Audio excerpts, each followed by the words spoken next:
आज की डेट में ई कॉमर्स का बिजनेस करना बहुत आसान है। अगर हम इंडिया की बात करें तो 120 बिलियन डॉलर का ये बिजनेस 2024 में हो चुका है, जो कि ईयरली 24% के रेशो से इंक्रीज हो रहा है। तो क्या आप भी इस इंडस्ट्री का पार्ट बनना चाहेंगे? हेलो दोस्तों, मैं हूं दानिश। लगभग 10 साल से मैं ई कॉमर्स और ड्रॉप शिपिंग के बिजनेस में हूं। मैंने मल्टीपल ब्रांड्स के साथ में काम किया है, बड़ी बड़ी ब्रांड को बिल्ड किया है और साथ ही साथ हजारों स्टूडेंट को मैंने ड्रॉप शिपिंग ई कॉमर्स का बिजनेस सिखाया है, जो कि आप सक्सेस स्टोरी उनकी देख सकते हैं मेरे यूट्यूब चैनल पे। अब वो मार्केट में धूम मचा रहे हैं। मैंने अपनी ही नहीं मल्टीपल ब्रांड को बिल्ड किया है, वो भी जीरो से। बड़ी बड़ी ब्रांड के साथ में काम किया, जिसमें सेलिब्रिटी एंडोर्समेंट भी शामिल है। तो मैं आपको बता सकता हूं कि ये बिजनेस कैसे किया जाता है, एक सक्सेसफुल ई कॉमर्स का बिजनेस कैसे रन करना है, किस तरीके से स्टार्ट करना है बिजनेस को, और कौन कौन से आपके सामने फेलियर आ सकते हैं, किन किन चीजों का ध्यान रखना है। साथ ही साथ बिजनेस के लिए कौन कौन से लीगल डॉक्यूमेंट्स की जरूरत पड़ती है, कौन से स्टेप हमें फॉलो करना चाहिए, कैसे हमें प्रोडक्ट रिसर्च करना चाहिए, कौन कौन से स्टेप हमें कंप्लीट एक सक्सेसफुल ई कॉमर्स बिजनेस के लिए चाहिए। तो ये वीडियो 7 स्टेप में होने वाली है, जिससे आपको पता चलेगा कि एक सक्सेसफुल ई कॉमर्स बिजनेस कैसे स्टार्ट करना है। चलो बात करते हैं 2025 में हमें ई कॉमर्स बिजनेस स्टार्ट करना है तो हमें क्या करना पड़ेगा। तो सबसे पहले आपको चाहिए होगा एक प्रोडक्ट। एक विनिंग प्रोडक्ट क्या होता है, कैसे हम विनिंग प्रोडक्ट फाइंड आउट करते हैं। तो उसके लिए आपको मार्केट रिसर्च करना पड़ेगी, मार्केट डिमांड क्या है, किस तरीके के प्रोडक्ट मार्केट में सेल हो रहे हैं, कौन से निश में आप भी प्रोडक्ट सेल कर सकते हैं। तो ये पूरा प्रोसेस रहेगा प्रोडक्ट रिसर्च का। प्रोडक्ट रिसर्च क्या होती है, कैसे की जाती है, मैंने कंप्लीट ट्यूटोरियल बना रखे अपने यूट्यूब चैनल पे, जाके आप उसको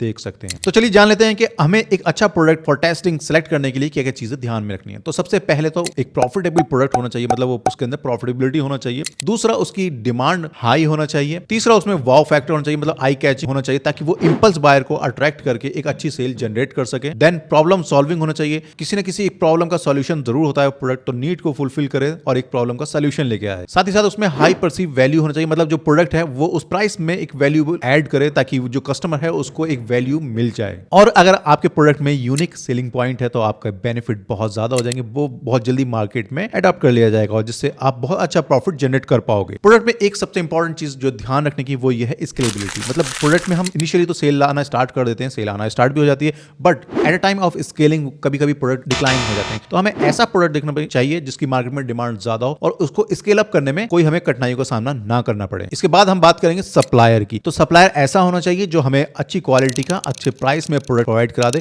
और जो हमारी स्केलेबिलिटी में हेल्प करे। उसके पास इनफ क्वांटिटी होना चाहिए, क्वालिटी अच्छी होना चाहिए प्रोडक्ट की, और उसके जो सप्लाई सिस्टम है वो बहुत अच्छा होना चाहिए, ताकि हमारा जो सेल है वो रुके ना और हम अच्छे से उसको स्केल अप कर पाएं। देन नेक्स्ट स्टेप है टूल्स। तो क्या क्या टूल्स हमें चाहिए ई कॉमर्स बिजनेस के लिए। तो सबसे पहले किसी भी बिजनेस को स्टार्ट करने के लिए ऑनलाइन में एक वेबसाइट का होना बहुत जरूरी है। तो शॉपिफाई पे हम इसकी वेबसाइट बनाते हैं और लैंडिंग पेज बहुत अट्रैक्टिव बनाते हैं, क्योंकि प्रेजेंटेशन का बिजनेस है और प्रेजेंटेशन हमारा रिफ्लेक्ट करता है हमारी वेबसाइट से, हमारे लैंडिंग पेज से। तो एक अच्छी पेड थीम के साथ में हम अपना शॉपिफाई स्टोर बनाएंगे। शॉपिफाई अभी 3 मंथ का प्लान 20 रुपीज का है, तो उसका लिंक मैंने डिस्क्रिप्शन में देखा है, वहां से आप साइन अप कर सकते हो। और साथ ही साथ ये जो आप थीम देख रहे हो ये भी बहुत अच्छी थीम है और ये आपको अभी डिस्काउंट मिल जाएगी। अगर आप लोगों को ये चाहिए तो आप नीचे मुझे कमेंट कीजिए, तो मैं आपको ये थीम प्रोवाइड करवा दूंगा। देन उसके बाद में सोशल मीडिया टूल्स। अब देखो, आपने वेबसाइट तो बना ली तो आपको सोशल मीडिया टूल भी चाहिए। आपको इंस्टाग्राम पे प्रेजेंट रहना पड़ेगा, आपको फेसबुक पे, यूट्यूब पे, और आपको पिनरेस्ट पे भी प्रेजेंट रहना पड़ेगा। और अगर आपका बिजनेस नेचर ऐसा है कि आपको लिंक्डइन पे भी जाना पड़े तो वहां भी आपको प्रेजेंट रहना पड़ेगा। इन शॉर्ट, आपको सारे सोशल मीडिया पे अपने हैंडल्स बनाने हैं। देन आपको एक पेमेंट गेटवे चाहिए, तो उसके लिए आपको जीएसटी रजिस्ट्रेशन कराना पड़ेगा। वो मैं आपको लीगल डॉक्यूमेंट्स पूरा कंप्लीट बताऊंगा आगे स्टेप में कि कैसे आप पेमेंट गेटवे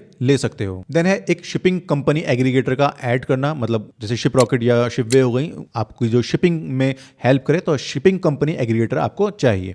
तो ये सारे टूल रेडी होने के बाद में अब आपको करनी है टेस्टिंग। तो थर्ड स्टेप है मार्केटिंग। अब मार्केटिंग दो तरीके की होती है, एक परफॉर्मेंस मार्केटिंग, पेड मार्केटिंग, और एक होती है ऑर्गेनिक मार्केटिंग। तो परफॉर्मेंस मार्केटिंग में हमें मेटा एड और गूगल एड देखना पड़ते हैं, जिसको हम पेड मार्केटिंग भी बोलते हैं, जिसका हम जितना बजट लगाएंगे हमें उतनी ही सेल मिलती है। और यहाँ पर हमें अच्छे एड क्रिएटिव चाहिए होते हैं, अच्छे वीडियो रील्स चाहिए होती हैं। और अगर कोशिश ये करना कि कभी भी जब आप प्रोडक्ट लॉन्च करो अपना, तो अपने पास उस प्रोडक्ट को मंगा लो, उसका फोटो शूट, उसका वीडियो शूट खुद से करो और उसको अच्छे से एडिट करके अच्छी सी वॉइस ओवर के साथ में, बैकग्राउंड म्यूजिक के साथ में उसको टेस्ट करो। अब बात करते हैं ऑर्गेनिक मार्केटिंग की। ऑर्गेनिक मार्केटिंग में आज की डेट में ट्रेंड में है मीम मार्केटिंग। अगर आप मीम मार्केटिंग करते हैं तो बहुत अच्छी आप ऑडियंस जनरेट कर सकते हैं, और जब ऑडियंस जनरेट होगी तो आपकी सेल भी आएगी। इससे आपका जो सोशल मीडिया हैंडल है वो फास्ट ग्रो करेंगे और ईजी हो जाएगा आपके लिए सेल जनरेट करना। अगर मैं मीम मार्केटिंग की बात करूं तो बेवकूफ.com इसका बहुत अच्छा एग्जाम्पल है, जिसने मीम मार्केटिंग करके आज की डेट में लगभग 250 करोड़ से भी ज्यादा का रेवेन्यू जनरेट वो कर रहा है। तो इस चीज को आप ही इंप्लीमेंट कर सकते हो अपने बिजनेस में। देन फोर्थ स्टेप है फाइंडिंग विनिंग प्रोडक्ट। उसके लिए हमें टेस्टिंग करना पड़ेगी, और जब हम टेस्टिंग करते हैं किसी भी प्रोडक्ट की तो हमें अच्छे एड क्रिएटिव बनाना पड़ते हैं। मैंने जैसे पहले आपको बताया अच्छे एड क्रिएटिव कैसे बनाने हैं। तो इस प्रोसेस में आपको करना है कि कम से कम 5 प्रोडक्ट आपको आपको सिलेक्ट करने हैं 5 प्रोडक्ट के आप कैंपेन फर्स्ट लॉन्च करोगे और यहां पर आप तैयार हो जाओ फेलियर के लिए, क्योंकि यहां पर मल्टीपल फेलियर आपको देखने को मिलेंगे। कभी कभी तो आपको लगभग 1 महीना लग जाएगा अच्छी सेल लाने के लिए। क्यों? क्योंकि देखो यहां पर एक कॉम्प्लिकेशन है पिक्सल का। फेसबुक पिक्सल को स्ट्रॉन्ग करने के लिए हमें वहां पर प्रॉपर उसको डेटा देना पड़ता है, जिसको बोलते हैं मनी बर्न। तो जब जितना मनी बर्न हम करेंगे इनिशियली, उतना ही हमारा फेसबुक पिक्सल स्ट्रॉन्ग होगा और उसको पता होगा कि हमें किस डायरेक्शन में जाना है, हमें किस ऑडियंस को टारगेट करना है, जिससे हमें अच्छी से अच्छी सेल मिल सके। तो हमें फेसबुक पिक्सल को स्ट्रॉन्ग करने के लिए इनिशियली ज्यादा प्रोडक्ट टेस्ट करना होंगे, ताकि हम विनिंग प्रोडक्ट फाइंड आउट जल्दी से जल्दी कर पाए, और एक अच्छा बजट भी हमें वहां पर बर्न करना पड़ेगा, ताकि हमें वो डेटा कलेक्ट करने में ज्यादा टाइम ना लगे। देन हम उसके बाद देखेंगे रॉयस। अगर हमारा प्रॉफिटेबल रॉयस है उसमें प्रोडक्ट में, तब हम उसको स्केल अप करना स्टार्ट करेंगे। अब प्रॉफिटेबल रॉयस को कैलकुलेट करने के लिए हमें प्रोडक्ट का जो ना प्राइस कैलकुलेट करना पड़ेगा, किस प्राइस में हमें प्रोडक्ट मिल रहा है, हमारा सीपीपी क्या जा रहा है, कॉस्ट पर परचेज क्या जा रहा है। देन हम एक अच्छा रॉयस कैलकुलेट कर पाएंगे, प्रॉफिटेबिलिटी चेक कर पाएंगे। देन हम उसको स्केल अप करना स्टार्ट करेंगे। स्केल अप हम तभी करेंगे जब हमें एक प्रॉफिटेबल रॉयस मिलेगा, रिटर्न ऑन एड स्पेंड। और जब टेस्टिंग की बात होती है, तब आप ई कॉमर्स का बिजनेस अगर करना चाहते हो, तो इनिशियली मैं आपको यहां पर एडवाइस दूंगा कि आप ड्रॉप शिपिंग करो, क्योंकि वहां पर ड्रॉप शिपिंग में आपको प्रोडक्ट रखने की जरूरत नहीं है। ड्रॉप शिपिंग एक ऐसा बिजनेस है जिसमें हमें इन्वेंट्री रखने की जरूरत नहीं होती। हम एक ड्रॉप शिपिंग कंपनी से टाई अप करते हैं और उसके प्रोडक्ट को अपनी वेबसाइट पर शोकेस करके परफॉर्मेंस मार्केटिंग के थ्रू हम पता लगा लेते हैं कौन सा प्रोडक्ट हमारे लिए वर्क करेगा। आज की डेट में अगर आपको ड्रॉप शिपिंग करनी है बहुत अच्छे सप्लायर के साथ में, तो ड्रॉपशिप इंडिया बहुत अच्छा सप्लायर है, जिसमें आप मार्केट में कंपेयर करेंगे प्राइसेस को, तो बहुत कम प्राइसेस में ये आपको प्रोडक्ट प्रोवाइड करवा रहे हैं। इनकी डिलीवरी लगभग 60% से ऊपर अभी चल रही है, और साथ ही साथ इनकी जो आरटीओ पेनल्टी है वो भी बहुत कम है in comparison other drop shipping company. तो आप इनके साथ में वर्क करके ड्रॉप शिपिंग में जाके अपने प्रोडक्ट को टेस्ट कर सकते हो। देन फिफ्थ पॉइंट है पैकेजिंग। देखो जब हम ई कॉमर्स की बात करते हैं तो हमारी ब्रांड बिल्ड करना बहुत आसान होती है। हम ब्रांड बिल्ड करते हैं एक्चुअली उसमें जाके, तो हमारी जो पैकेजिंग है वो रिफ्लेक्ट करती है हमारी ब्रांड को। तो पैकिंग ऐसी होना चाहिए प्रोडक्ट की जहां पर हम एक कस्टमाइज टेप का यूज करें, कस्टमाइज प्रिंटिंग का यूज करें बॉक्सेस पे, ताकि जो कस्टमर है उसको एक अच्छा प्रीमियम फील करा सके।